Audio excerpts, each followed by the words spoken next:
Ladies and gentlemen, good day and welcome to Tata Elxsi Limited Q3 FY 24-25 earnings conference call. As a reminder, all participant lines will be in the listen-only mode, and there will be an opportunity for you to ask questions after the presentation concludes. Should you need assistance during the conference call, please signal an operator by pressing star then 0 on your touchtone phone. Please note that this conference is being recorded.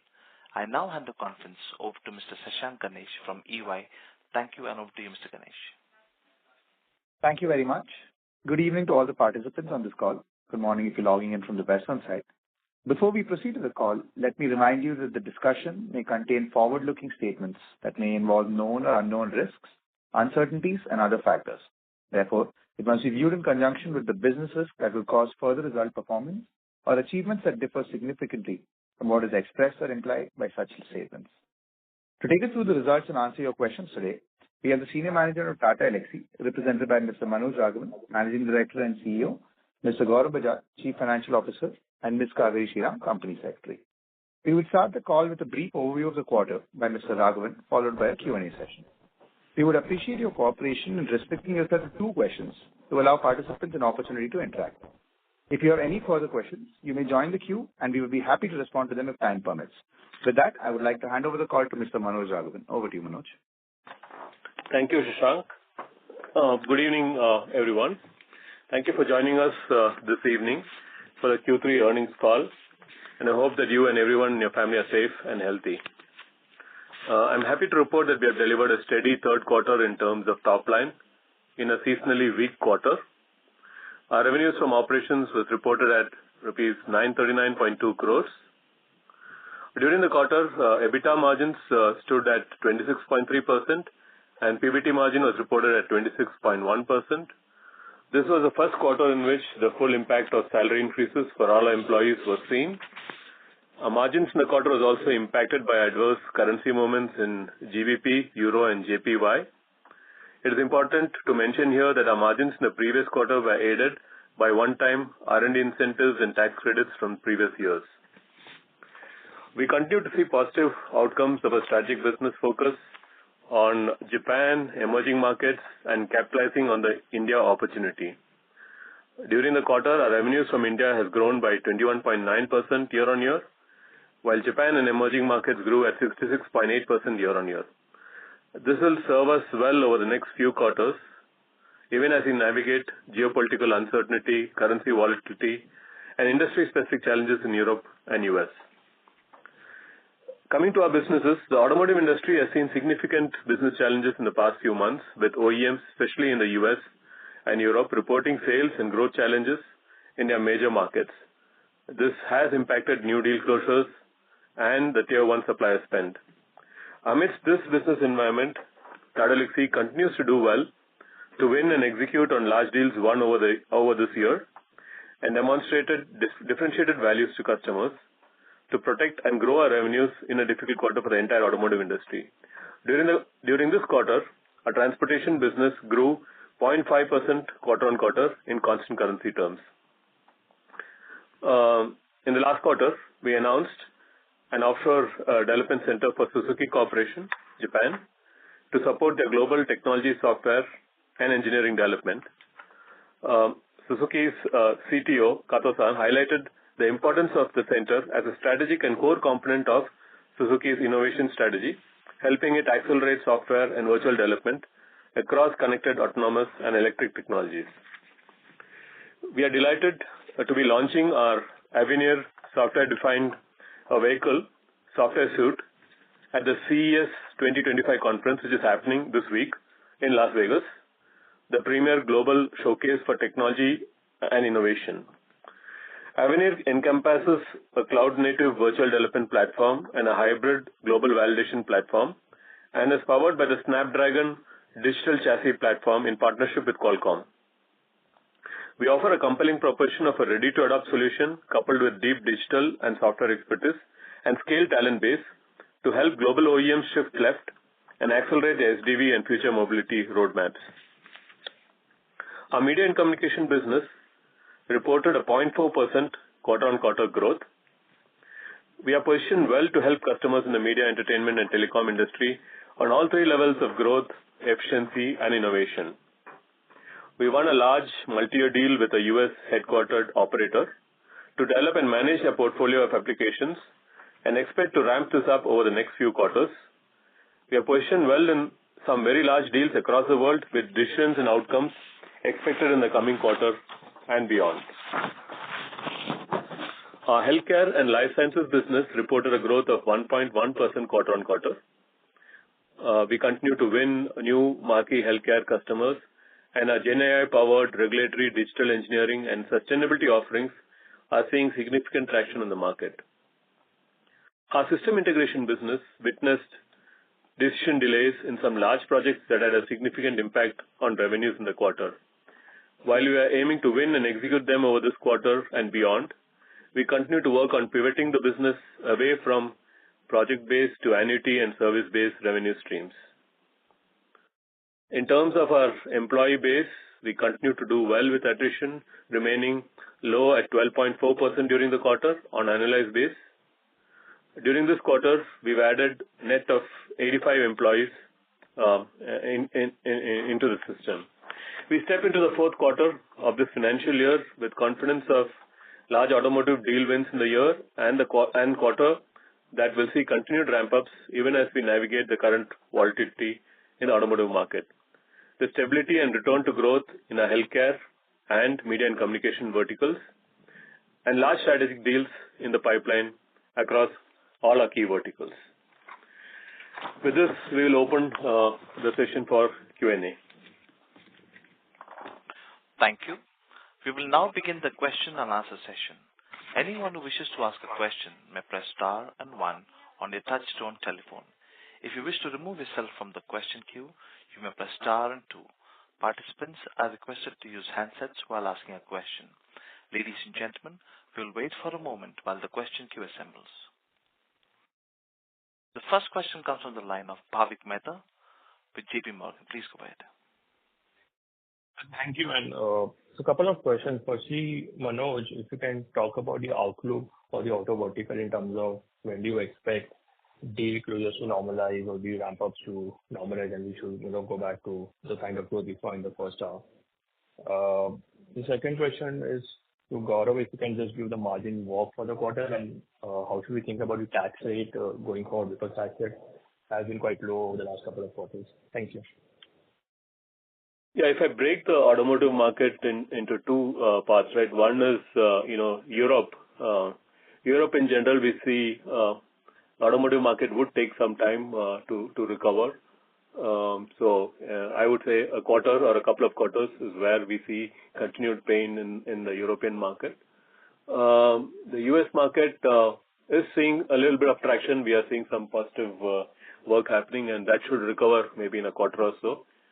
However, we're seeing a lot of good opportunities in Asia, in India, as well as in Japan, and that we are hoping that that business will continue to grow. As we've seen in this quarter, we will accelerate the growth because we won some good opportunities, some large deals, and we would definitely want to grow and focus on delivery excellence and really accelerate our revenues for Q4 and subsequently, right? So yes, Europe will be a little slow.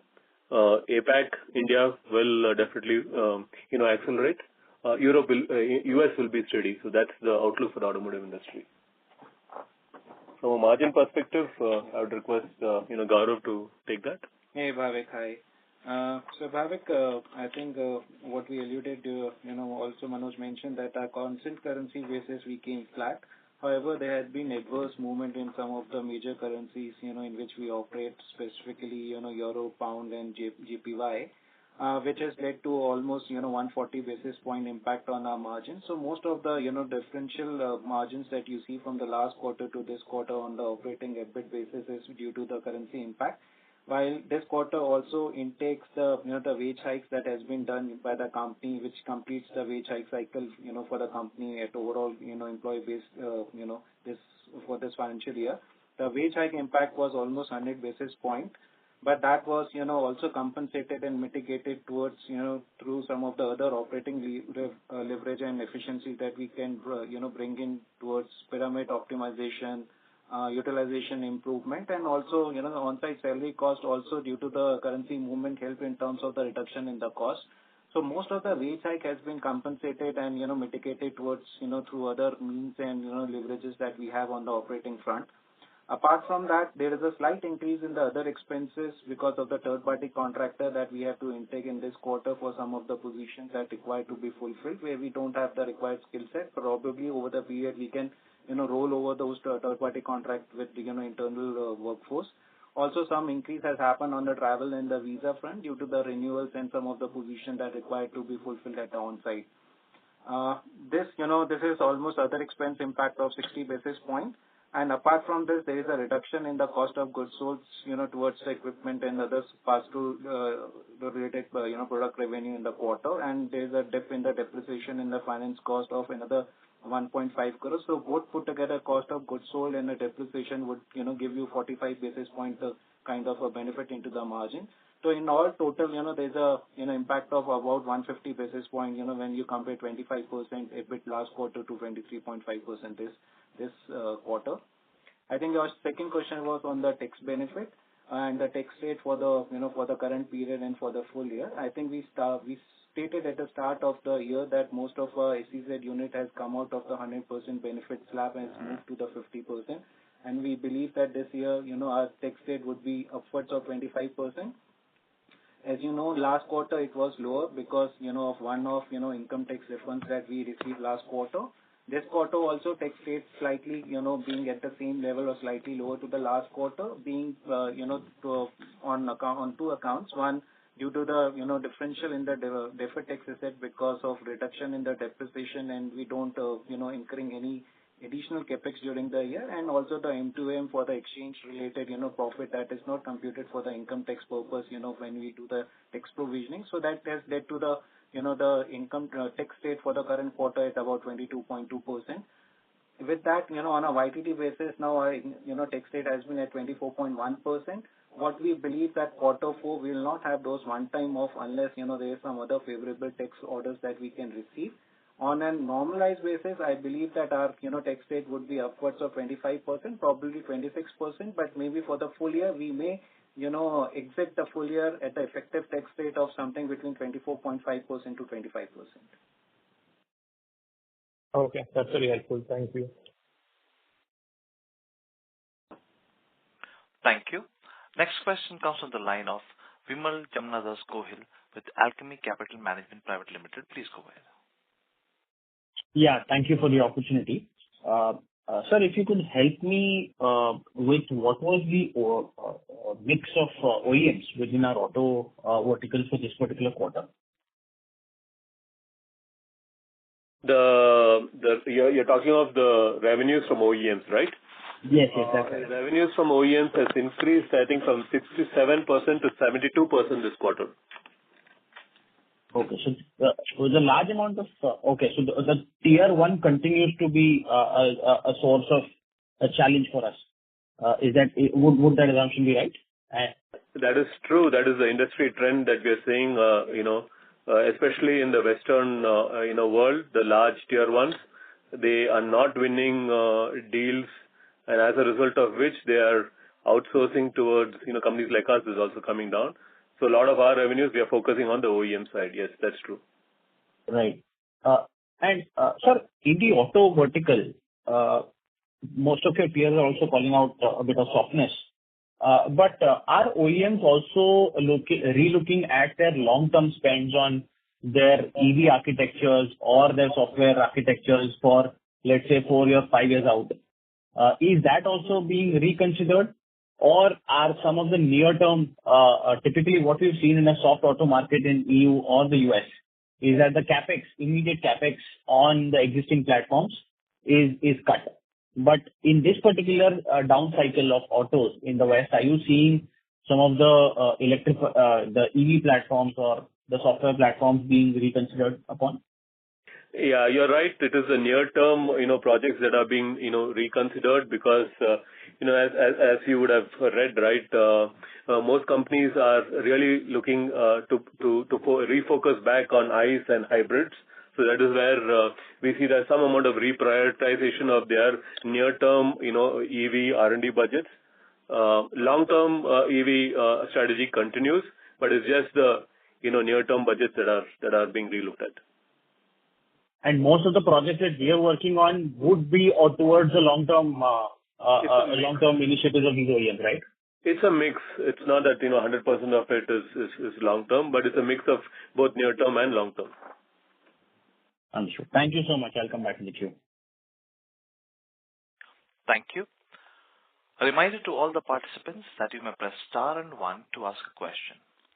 Next question comes from the line of Vijay Pandey with Nuvama. Please go ahead. Hi. Thank you for taking my question. I have one question. I just wanted to understand, the electric vehicle sales in Western markets, particularly in the US and Europe, are stagnated. But how do you look at how the software-defined vehicle, like ADAS level, is that also you are seeing a slowdown, or is it like continuing at the similar pace as what was expected? My understanding is that it has slowed down. If you can highlight what is the level of penetration you expect, particularly by end of the decade, by FY 2030 sort of. If I understand your question right, you're asking of how is the software-defined vehicle market outlook, right, for Tata Elxsi? Software-defined and ADAS. Yeah, SDV and ADAS, right? So, yeah.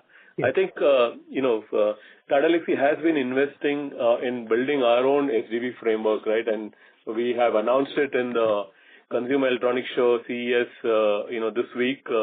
It's Avenir, which we have partnered with Qualcomm. It's built on a Snapdragon, Qualcomm chassis. So we are pretty, confident that, SDVs are here to stay.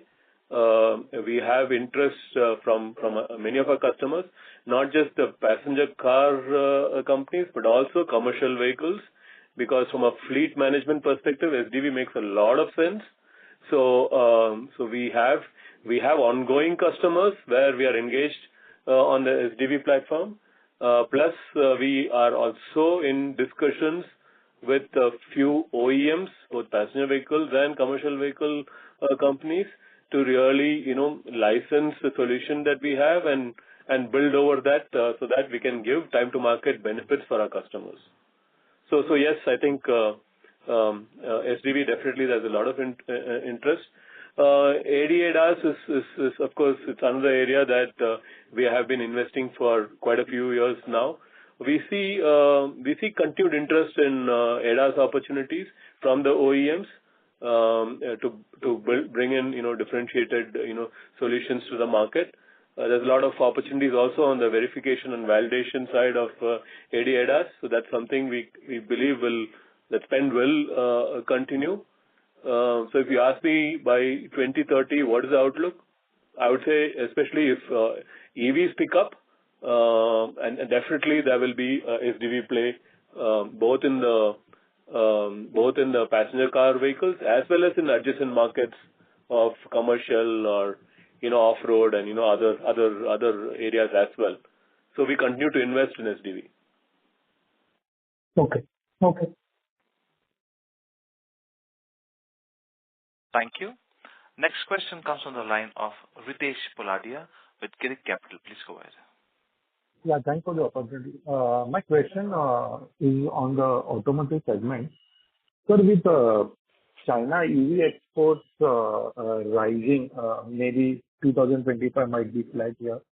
But how does that change segment for us? Yeah, so I think a lot of the reason today for, I would say, the softness in the automotive market, especially in the West, is due to the rapid growth of the Chinese, OEMs, right? And actually, if you look at it, many of the auto OEMs, you look at the big three in Germany, look at the US companies, they used to make a lot of money in China. And China market used to be pretty big for many of these customers. With Chinese OEMs now launching EVs that are at par or even better than some of the equivalent models available from the Western car companies, many Chinese consumers are buying Chinese cars, right? Which automatically means the market share of the Western OEMs in China is coming down, and hence the top line and bottom line for these companies are actually coming down because of the impact of the successful ramp up of the Chinese OEMs like BYD and others, right? So I think yes, so that is also one of the reasons why the Western market is sort of in a state of they're reducing the budgets, they are not clear, they're talking of non-tariff barriers. The local governments are talking of putting up barriers for the Chinese OEMs to come into their markets and so on. So there is and of course there's also a push towards ICE and hybrid, because in some sense they believe that moving towards the EV is only going to strengthen the China ecosystem, because most of the batteries and components, the motors, inverters, everything comes from China, even for the the global OEMs, right? So there's a little bit of, there is competition, there is politics, there is everything intertwined there. So yeah, I think that is a challenge that the Western world is facing, and it'll be interesting to figure out how they will address it. And unfortunately for us, our fortunes are also linked to how the OEMs are able to compete effectively with the Chinese car companies and grow their market share, right? So it's a challenge, as well as it's an opportunity for us to bring in solutions, bring in capabilities like the SDV platform that we have. We are investing in various other products, a battery passport, BMS, and a number of things that we are doing, and we are hoping that whatever investments which we make will help the Western the OEMs effectively compete with the Chinese OEMs and win back market share, right? So I think it's very difficult to give a precise commentary of what's going to happen, but these are all the various moving parts that are there in the market today. So just to extend on this, given that R&D is all inside the country, so don't you think that is a much bigger challenge for a company like us to compete with the China? When you say you are talking of the R&D of Chinese companies, right? Yes. Yeah. So that definitely, the only problem with the Chinese companies have is, in general, there is, the Western companies, especially the large major car companies, are wary of using Chinese software. So there will always be a reluctance to rely completely on Chinese vendors. So that is something that, companies in India can really tap into and provide that capabilities to the other global car companies. Great. That's all from my side. Thank you. Thank you. Next question comes from the line of Vimal Jamnadas Gohil with Alchemy Capital Management Private Limited. Please go ahead. Thank you, sir, once again. So since you're discussing China, a simple question arises is, do we really sense an opportunity here? I mean, given the fact that there's so much happening there, do we really have a chance to tap into, some of their software-defined architectures or BMS or wherever? No, so we are not ignoring the China market. While there is competition, while our customers, OEMs, are competing with the Chinese companies, in some sense, they're also collaborating with them. we have heard of all those announcements in the market, right, where OEMs, the global OEMs tying up with Chinese OEMs for the China market and so on, right? So there are various collaborations that are happening. So through our customers, we are definitely engaged with both the Chinese OEMs and the Chinese suppliers. And so in some sense, we are aware of what is happening in the market, right? And there is some amount of collaboration that is happening as we speak. So I will not be able to give more details on it, but we are very much aware. Whether we can directly enter China market and work for Chinese OEMs, we are looking into it, but I think it's a very, very difficult proposition at this point in time because just the speed of the market and the culture, the language, there are a lot of other challenges that is there in the market that we need to address. But we are finding an indirect route by working via our customers. Understood. And sir, within our transportation vertical, I think a couple of years back or even more, we had spoken about some of the adjacencies. Is there any update over there? Has that taken a bit of a backseat? How should we look at that? I mean, rail, maybe aerospace or something like that. So there are a few adjacencies that we continue to focus on, right? Primarily, I think one is the commercial vehicle space. That is something, as I have also indicated, that look, even from a software-defined vehicle perspective, that is something we are seeing a lot of interest. On the connected car or the connected vehicle perspective, there is a lot of interest in that space. We are also, winning deals in that space. So commercial vehicles, definitely. Rail, we have invested heavily. It's sort of plateaued. We grew well, but it's sort of plateaued, and we are trying to figure out how to increase that because, the number of, rail operators or the OEMs are very limited. It's not as if it's a pretty large market, but we have not given up there. We're really now focusing on three aspects: commercial vehicles, off-road, and also the aero avionics and defense. Right? These are the three adjacencies from a transportation business that we are placing our bets on. Understood. Thank you so much, sir. All the best. Thank you. Thank you. Next question comes from the line of Sulabh Govila with Morgan Stanley. Please go ahead. Hi. Thanks for taking my question. My first question is, with respect to the growth in transportation vertical that we've seen this quarter.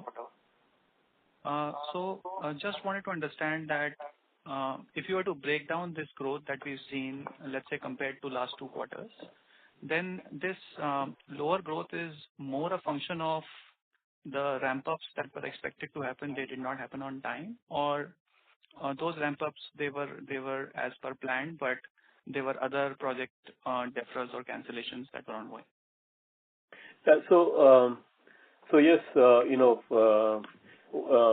would say, look, we definitely have taken a hit in the transportation business from our customers in Europe because of the market conditions and some of the projects being deferred, right? The spend has reduced there. At the same time, we have won certain large deals, and those ramp-ups have happened, but those ramp-ups have not happened to the extent that we would have wanted, right? And there's also a little bit of customers are also a little careful in terms of how much they would want to spend. Plus, there are certain new customers that we have announced, like Suzuki and so on. Those ramp-ups have happened to the extent that we have that we would want to, right? And those are the things. Those are 3 buckets that we have. So anytime, even in the next quarter, we will look at it in these 3 buckets and really push forward on those customers that have money and the willingness to spend, and that's something that we'll really focus on. And the remaining 2 buckets, we will, especially on the deals that we have already won, there's a slight deferment in terms of full ramp-ups. Ramp-ups are happening, but not happening to the extent at which we had expected. So we'll definitely push to get back to that original ramp-up plan. And those customers where we have, there's still a little bit of a hold in the budgets or a pause in the budgets, that is where we'll have to, wait and, monitor and see how it progresses. Okay. Understood. Just taking this forward, so if you were to think about this particular quarter 4Q, given where we are standing today, would you say that based on these multiple moving parts in the three buckets that you mentioned, a decent acceleration from the current levels is going to take some time because there are multiple moving parts here? It's very difficult to, sit here today and give an exact commentary, but from a management perspective, we definitely want to push all levers to really exit Q4 with a decent, run rate. So that's something that we will be focusing as a management team. Okay, understood. And then secondly, with respect to both the media and the healthcare vertical, now that they're sort of stabilized, would you expect them to continue to be stable and steady for some quarters before you think that the growth can return in these verticals where we are today? Yeah, so we have seen some green shoots in both these verticals. We've also had some large deals in both the verticals. Plus, we also have some deals that we are working on as we speak. This quarter and the subsequent quarter, closures will happen over a period of time. So we're pretty confident that we can bring back the growth. But you're right. It could take one quarter, maybe a couple of quarters to really get back. But we are seeing those green shoots, and we would be laser sharp focused to really extract that value as soon as possible. So that's something that we will stay focused. Okay, understood. And then the last question is on margins. So if you look at the past several quarters, we have gone down from EBIT margin levels of 27% to now 23.5%. And there are obviously multiple reasons for that, slower growth being one of them. So just wanted to understand that you think that these are the new normal levels of margins, or we can go back to those 27% margins, in due course of time. Or the third thing could be that in the near term, because of the lack of growth or moderation in growth, the margins uptick will also happen with time. No, margin uptick, I mean, we are heavily focused on ensuring that we get back to our, margin profiles that we had indicated earlier. As, Gaurav discussed in the beginning, this quarter, margins are a tad lower because of the full impact of the wage hike that we had given. I mean, those are things that, we can't push beyond a particular, time frame. So that's already a committed expense. So we were working on margin levers. As you rightly pointed out, the biggest lever for us is, improving our billability. And that stems from, growing our top line. And, along with growth, the margin performance also will improve. So we are very cognizant of that, and we're keeping a sharp focus on our overall costs. And that's something that, in the short term to medium term, we will be working to improve the margin profile. Understood, sir. Thanks for taking my questions. Thank you. Next question comes from the line of Nitesh, an individual investor. Please go ahead. Yeah. Thank you. Thanks for the opportunity. So this is the first time I'm attending the conference call. Okay. So I would like to know, where do you see the growth coming, say, the coming quarter and also for the next financial year, considering, the various challenges what we are facing at the moment? Yeah, so, definitely there are, headwinds and challenges that I've discussed in detail, right? So, in each of the industry verticals, we are really looking at, adjacencies and, how we can bring in growth, right? So in the medium to long term, definitely, our focus on, the adjacencies in the transportation business, for example, aero and defense and, the commercial vehicle side is something that we are really pushing to see if that growth can come back. At the same time, we've also built a suite of products, right? We talked about SDV, talked about battery passport. In the media and communication vertical also, we talked about a number of products and intellectual properties that we have already invested in. So while the market has been weak and availability has been low, we have been using that time to really invest and build products that we can license subsequently and earn returns and so on. So I think mid to long term, I think we have definitely levers that we can use to bring back growth, and that's something that we're fairly confident that given all these uncertainties and so on, right? Once we have a clearer picture, we will be able to really get back the growth. The fundamentals of the company are still strong. Tata Elxsi is known for its design, digital capabilities.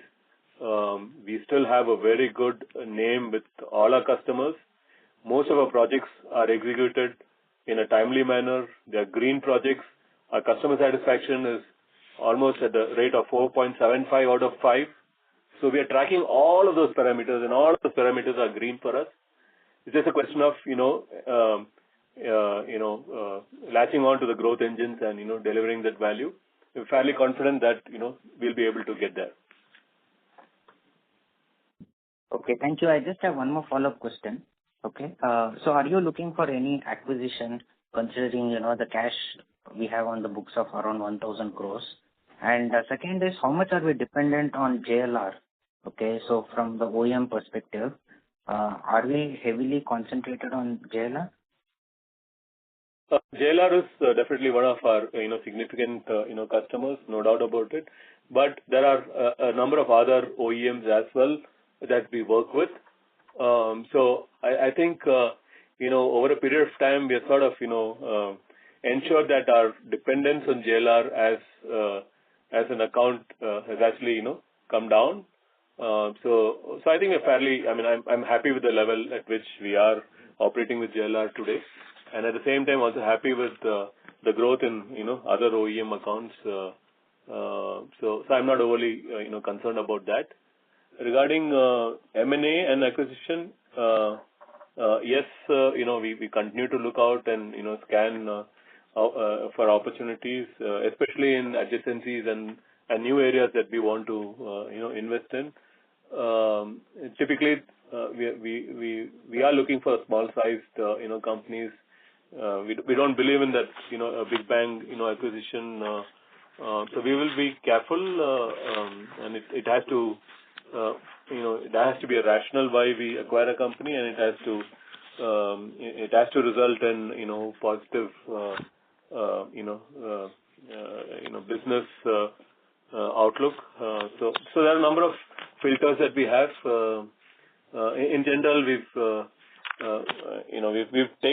we take a lot of time to really analyze and only take those cases where we believe it makes sense for us. So we are very, very selective when it comes to M&A. Let me put it that way. Okay. Thank you. All the best. Looking forward to speak in next quarter call. Thank you. Thank you. Next question comes from the line of Rishi Maheshwari with Aksa Capital. Please go ahead.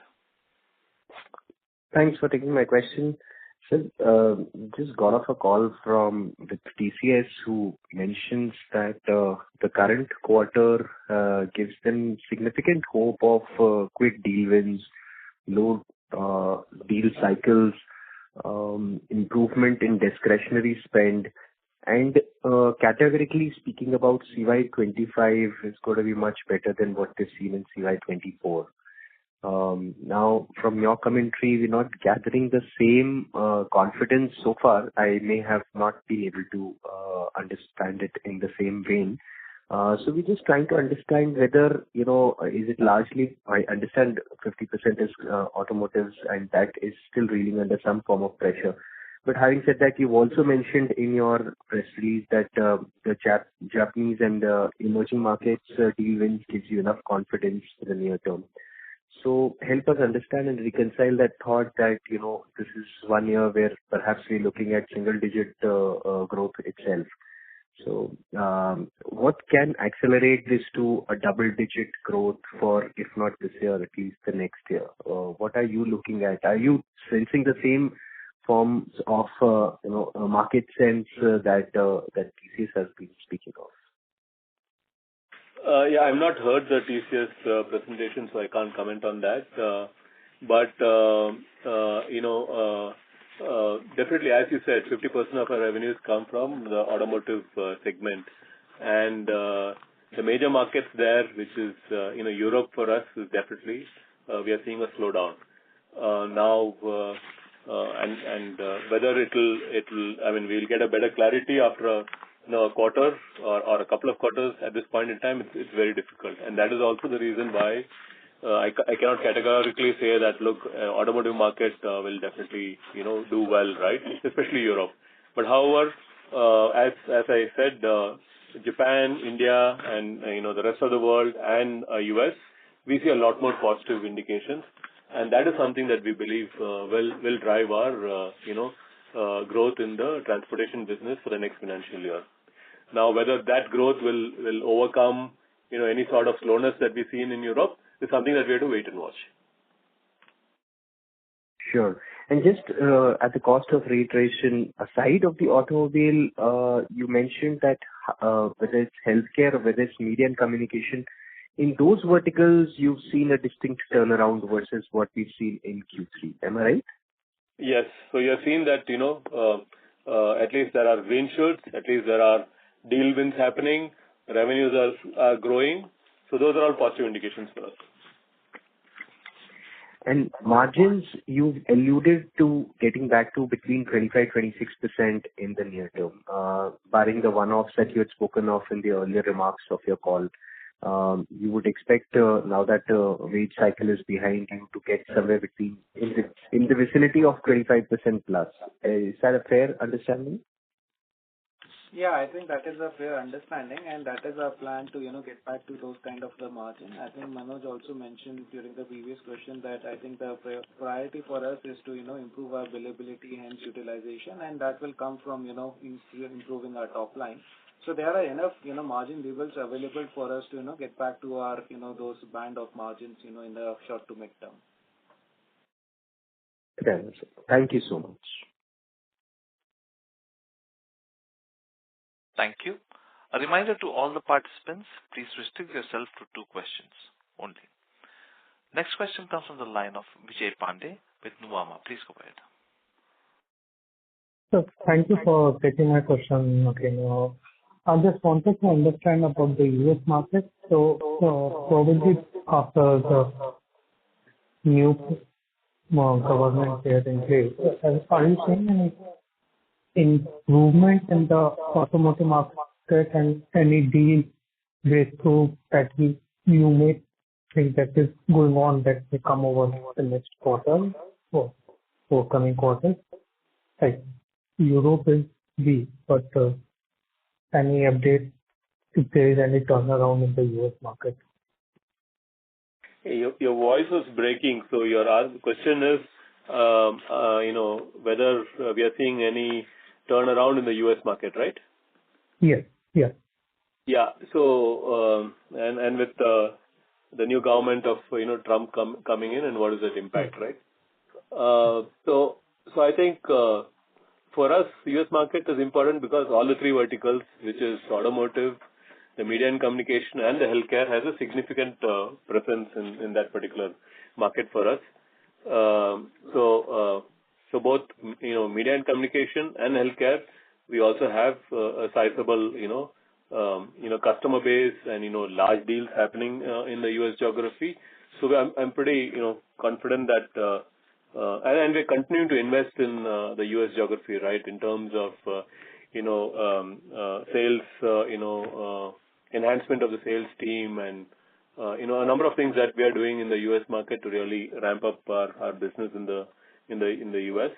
Regarding our transportation business, yes, I think there are a number of discussions that are happening with both the OEMs and the tier one, suppliers there. We have, recently announced strategic, announcement with, Qualcomm. Those are also positive for us that, we will together go and, collaborate with customers that use, Qualcomm chipset for SDV. So these are various discussions that are happening. And I think those are reasons why I'm a little more confident that, there will be some recovery in the US market for us. Okay. Thank you. Thank you. Thank you. Next question comes from the line of Jalaj with Swan Investment. Please go ahead. Yeah. Thanks for the opportunity. I hope I'm audible.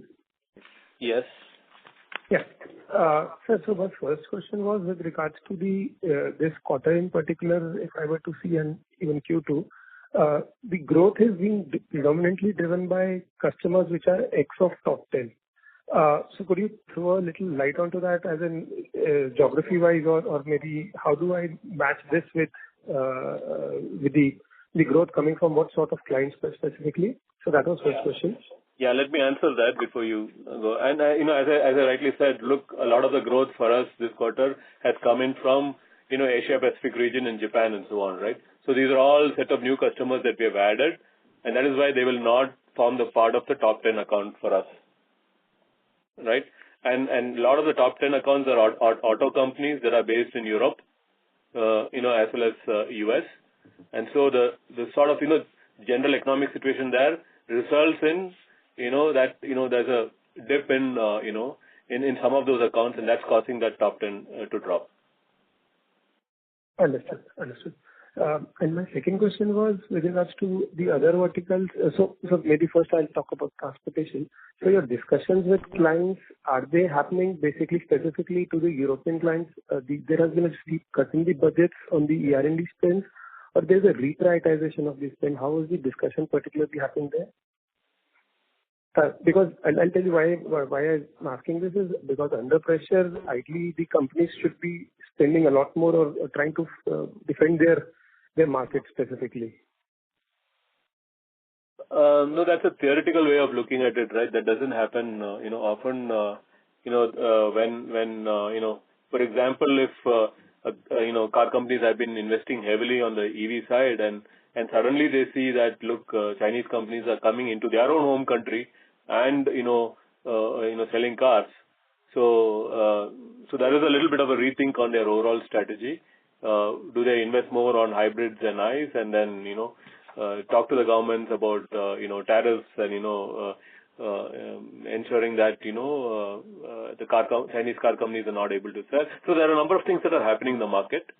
So I would say the speed at which all of this is changing has taken some of the car companies by surprise. And that is also resulting in this confusion about budgets and spends and so on, right? So I think over a period of time, we'll get a little more clarity. Got it. And one last question, maybe. So for both media and telecom and healthcare, at least looks like the bottoming or the rate of degrowth has bottomed out for both the verticals. So you expect, or what sort of discussions are you having in terms of both deal wins and otherwise with the clients? The pickup to happen in these both verticals, would it take a little longer or should happen quickly? We're happy. We are hoping that, in both these verticals, the pickup of business should start, from the next quarter onwards. In some cases from Q1. At least there are, as I said, right, we have won some large deals, and those ramp-ups will happen next quarter and the subsequent quarters. And there are a lot of discussions that are happening as we speak. So all of those, depending on closures, right, will definitely bring in revenues in Q1 and so on. Right. Thanks a lot and best of luck. Thank you. Thank you. Next question comes from the line of Abhishek Agarwal, an individual investor. Please go ahead. Hi, am I audible? Yeah, you are.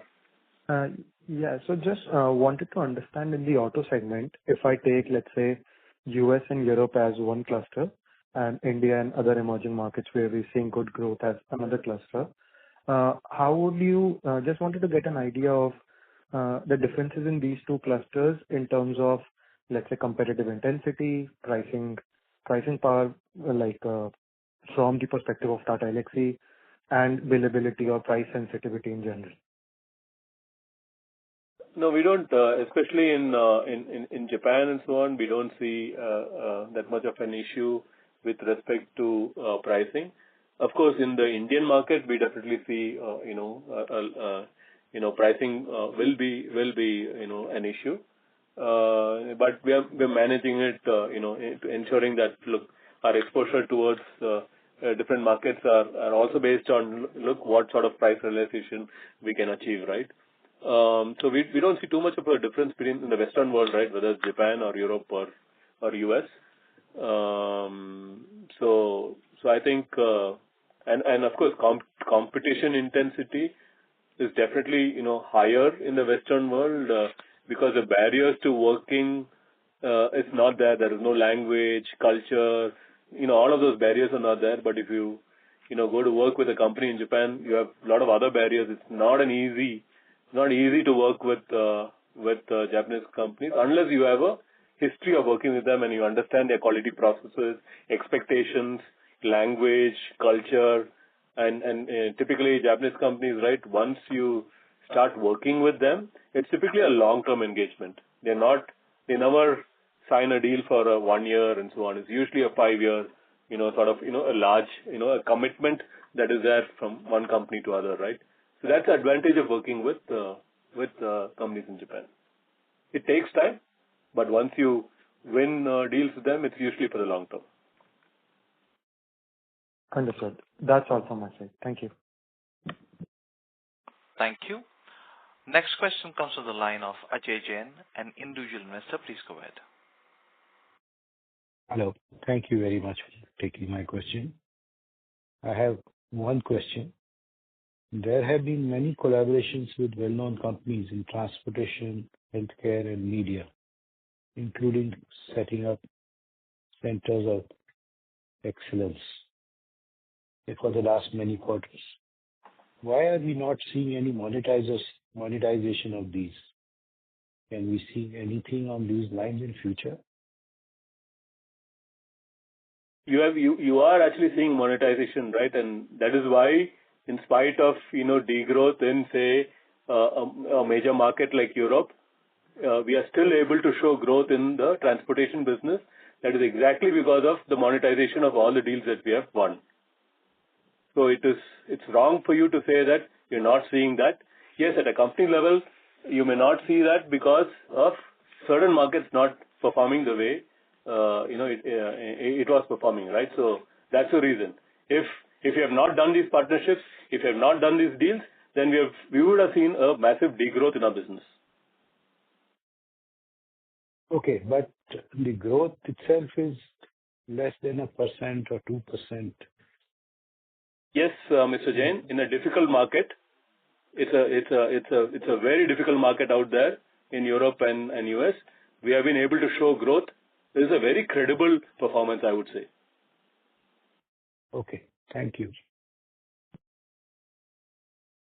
Thank you. Next question comes from the line of Sanjay Chawla with Renaissance Investment Managers. Please go ahead. Yeah, good evening. Thank you for the opportunity, gentlemen. You talked about Western governments responding or looking to respond to Chinese EV makers through tariffs and non-tariff barriers. But specifically, do you see a situation of US and Europe pivoting away from EVs, like by cutting down the subsidies or credits and scaling back EV penetration targets? Because all it seems to have done so far is to let China become dominant in autos and start hurting the Western automakers. Yeah, but with Trump coming to power and with Elon Musk by his side, I really don't know what decisions they would take and so on, right? So plus, there is definitely pressure from the German automotive industry lobby, right? Because Germany as an economy depends heavily on the automotive industry.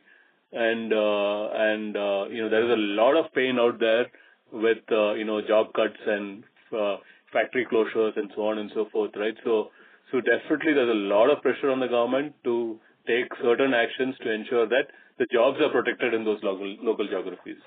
So we will see some impact.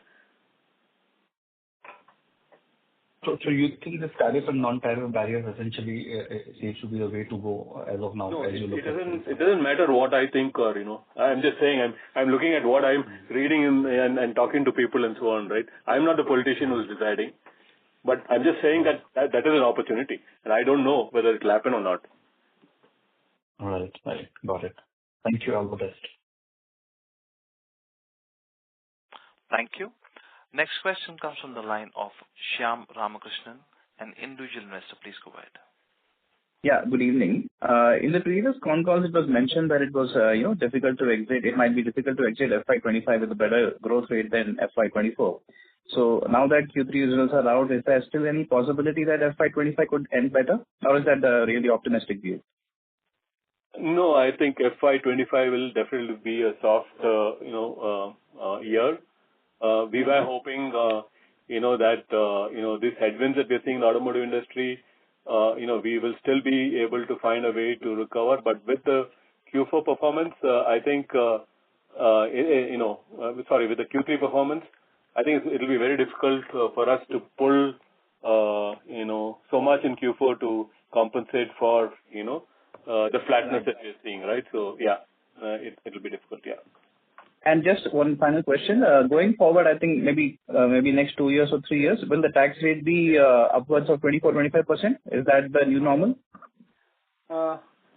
Yes, Shyam. I think the tax rate going forward would be upwards of 25%. As you know that there is no new approval happening on the SEZ units of India. So it's the remaining period for the tax holiday that will continue for some time. So you can expect the tax rate to be upwards of 25%. Okay. Thank you. That's it from mine. Thank you. Thank you. Next question comes from the line of Kanchisha with MC Research. Please go ahead. Hi. Thank you for taking my question. So I had a question on automotive. So can you please guide us, how much does the US, Europe, and Asia contribute to this market? Geography, you're talking of geography contribution? Do we have the data? In terms of revenue contribution, how much are these geographies contributing to the automotive market? Since you said that Europe is still expected to take time to recover, and Asia Pacific is doing great for you. So I think we don't provide the numbers of the the geo split of the the verticals. We provide typically the revenue mix from the geo at the company level, but we can give you a little bit qualitative answer that from the automotive world, the most of the substantial part of the revenue comes from the Europe, then followed by the the US and the APAC market. But of late, as Manoj mentioned, and we also, mentioned in our press release that automotive market and especially the Western OEM are under certain pressure. But at the same time, we see an uptick happening in the Japanese market and the APAC market. So there is some, movement that is happening, more towards the APAC and the Japanese market, which gets compensated, from the slowdown in the European market. But still, the European market is the, significant part of the overall revenue mix within the automotive. Okay, thank you. Thank you. Next question comes from the line of Sanjay Shah with Pranishta. Please go ahead. Hi, can you hear me? Yes. Yeah, we can hear you. Thank you very much for the question.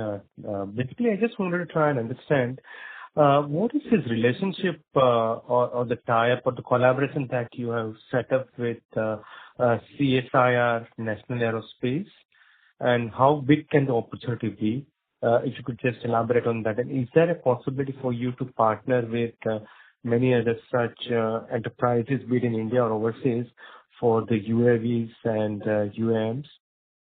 No, sure, absolutely. So so as I said, we are building our avionics and aerospace and defense vertical, and the tie-up with NAL is one such tie-up that we have, of course, for access to technology as well as access to their infrastructure and labs, right? Especially when you look at UAVs and drones, flight control systems, and so on and so forth. Some of the labs are very, very expensive to set up and so on. Whereas companies like NAL, HAL, and others already have those infrastructure that is available. So The tie-up is definitely to, when we bid for projects, there is, a need to have both technology and infrastructure in place, and we are trying to build that through collaboration with some of these organizations. Do you have a sense on what kind of an opportunity it could be in a few years' time? Or let me ask it slightly differently. Just given the headwinds that you're facing in some of the participants have spoken about it with respect to the European automobile industry, and also your initiatives in some of the other areas, would it be fair, or if you could just elaborate on how Tata Elxsi of, let's say, 3 years later would be as compared to where Tata Elxsi is in terms of its business mixes? Definitely we see aerospace, avionics, and defense, going to be a big opportunity area, for us, not just in India, but also, overseas. We talked about UAVs, drones, electrical, vertical takeoff, right? eVTOL.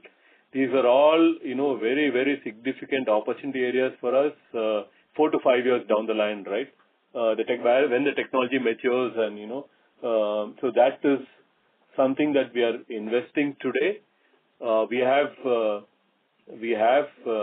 pretty ambitious plans there. I wouldn't want to put any number there, but if you ask me 4 to 5 years from now, I think that piece of business will be a significant, revenue earner for Tata Elxsi. Thank you. Thank you. Thank you. Ladies and gentlemen, we have reached the end of question and answer session. I would now like to hand the conference over to the management of Tata Elxsi for closing comments. Thank you everyone for, attending the Q3 conference. We look forward to, really working hard on the Q4 numbers and coming back to you with better news in Q4. Thank you so much for your time. Thank you. On behalf of Tata Elxsi, that concludes this conference. Thank you for joining us. You may now disconnect your lines.